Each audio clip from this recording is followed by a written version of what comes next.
मी रेखा special Marathi रेसिपीजमध्ये आपल्या सर्वांचं खूप खूप स्वागत आहे।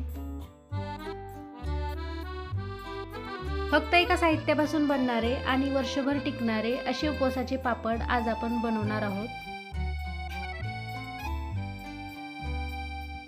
उपवासाचे पापड बनवण्यासाठी आपण इथं 1 किलो बटाटे उकडून थंड करून त्यांची सालं काढून घेतलेली आहेत।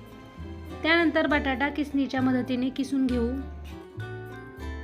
तुम्ही इथं बटाटा मॅशरच्या साहाय्याने देखील मॅश करून घेऊ शकता।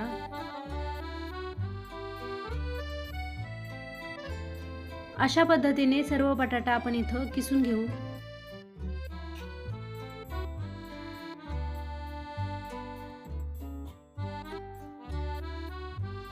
इथं आपला सर्व बटाटा किसून झालेला आहे। आता आपण या किसलेल्या बटाट्यामध्ये चवीनुसार मीठ घालू, सोबतच अर्धा चमचा जिरे घालू।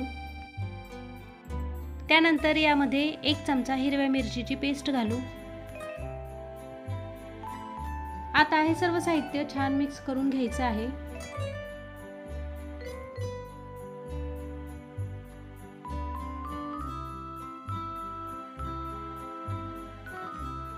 मिश्रण व्यवस्थित मिक्स करून झालं की छान मळून घ्यायचं आहे। व्हिडिओत दाखवल्याप्रमाणे बटाट्याच्या मिश्रणाचा गोळा बनवून घेऊ। बनवून घेतलेल्या बटाट्याच्या मिश्रणाच्या गोळ्याला थोडंसं तेल लावून पुन्हा मळून घ्यायचं आहे, जेणेकरून पापड बनवताना ते हाताला चिकटणार नाही। आता आपण पापड बनवायला सुरुवात करू। मिश्रणाचा लिंबा एवढा गोळा घेऊन तो तेल लावलेल्या प्लास्टिकच्या शीटवरती ठेवायचा आहे।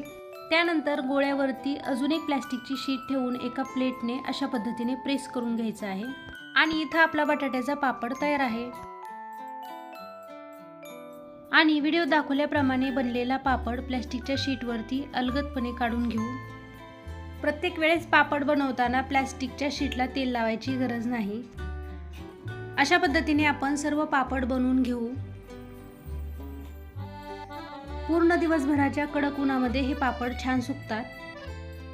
झटपट बनणारे आणि टेस्टी असे हे उपवासाचे पापड या उन्हाळ्यात तुम्ही नक्की ट्राय करा। एका साहित्यापासून बनणारे आणि वर्षभर टिकणारी अशी ही रेसिपी तुम्हाला कशी वाटली कमेंट करून नक्की सांगा। आणि व्हिडिओ आवडला असेल तर व्हिडिओला लाईक, चॅनलला सबस्क्राईब आणि शेअर करायला विसरू नका। आणि हो, बाजूलाच असलेलं बेल आयकॉनही नक्की दाबा, जेणेकरून माझ्या प्रत्येक व्हिडिओचं नोटिफिकेशन तुम्हाला सगळ्यात आधी मिळेल।